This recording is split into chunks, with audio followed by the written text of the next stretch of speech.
Hey guys, welcome back to my movies. Today we're going to take a look at the dialogue of Glaucon and his interpretation of justice from Book 2 of Plato's Republic. So the discourse follows after Thrasymachus' attack on justice, where we see that for him, justice is only advantageous as a convention, particularly for the strong.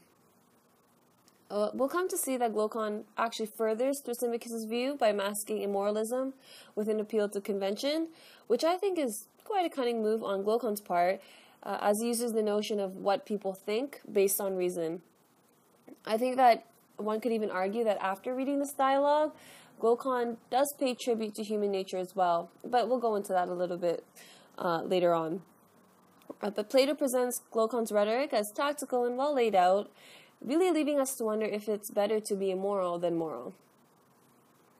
So, some central themes to consider before we move on and dissect the dialogue. We have the different types of goods, as understood by Glaucon, immoralism and its role as justice, and the origin of justice.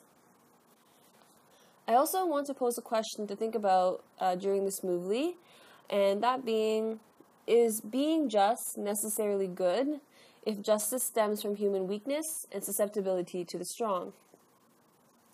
So the first move Glaucon makes is the distinction between the types of goods. The division of classes is devoted to developing his immoralist position.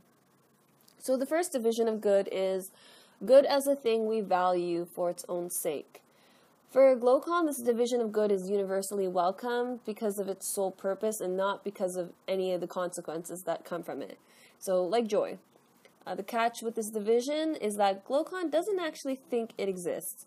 There aren't any results that stem from this division, and from the point of justice, this first section can be understood as the general acceptance of justice and its origins.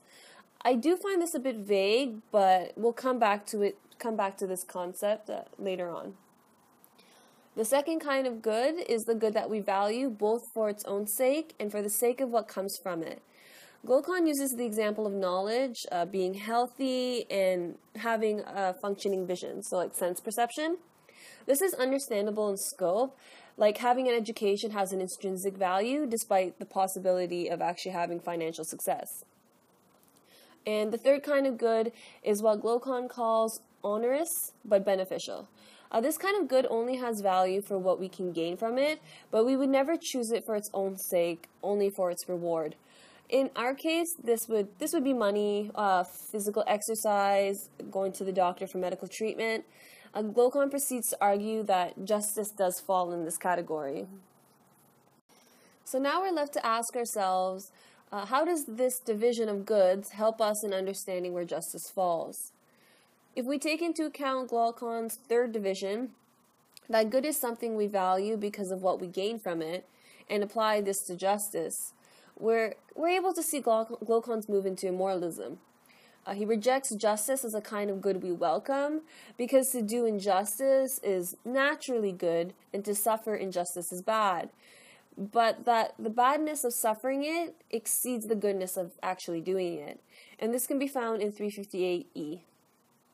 For Glaucon, the masses choose to act justly to avoid suffering, or to embrace impunity, and not because justice is actually good for them. And if that's the case, then it's not actually a moral thing. Justice is just a working convention. To further strengthen his view, Glaucon uses the myth of the ring of Gyges. There was a shepherd who worked for the ruler of Lydia. There was a great thunderstorm, and an earthquake split the ground and created a hole near the shepherd's sheep. The man descended into this large chasm and saw a hollow bronze horse, and there was a corpse inside it, and who had a gold ring on its finger. The shepherd took the ring and made it his, and he later on attended a meeting at the castle, and finds that when he spins the ring, he becomes invisible to the people around him. His invisibility becomes a tactic for him, in that he actually seduces the king's wife, kills him with her help, and takes over his kingdom.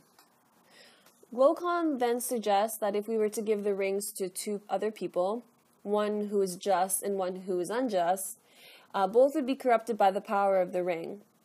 Or quite simply, that if anyone could get away with being unjust while being seemingly moral, just as the shepherd had done, we would take the path of impunity.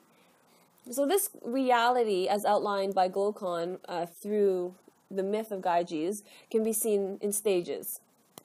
So the first stage being the common view of justice and its origin. And this is something that I mentioned earlier on that we would come back to as in the first division of goods.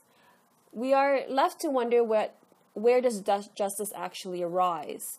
If there is really a universal value for morality in most people, it seems more like justice might just be a coordinated, rational self-interest that's integrated into our society.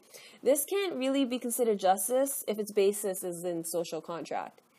Then we have the second stage, where people practice justice as something necessary, but not necessarily as something that is good.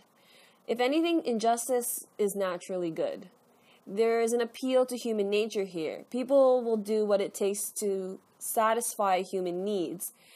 For Glaucon, it's just a zero-sum game if you can get what you want through force, rhetoric, deceit, at the expense of your fellow neighbor.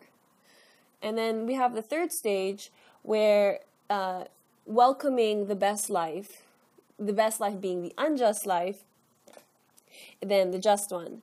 Glaucon suggests that it's worse to be at the receiving end of injustice, since we all can for sure suffer injustice. But in saying this, where does justice lie if all people fall between committing and suffering justice? So it's kind of like justice is a mean. People value justice as some sort of consolation rather than wanting it to be at the butt end of justice. So what's Glaucon's point? Glaucon really tries to take away the reputation of justice by collapsing the just person into the unjust person, trying to make them one. But we're left to ask, is there really a good reason to restrain oneself if being unjust is really natural? Is morality a good enough reason to avoid being deceitful? Or is the appearance of being just really enough to interact with society?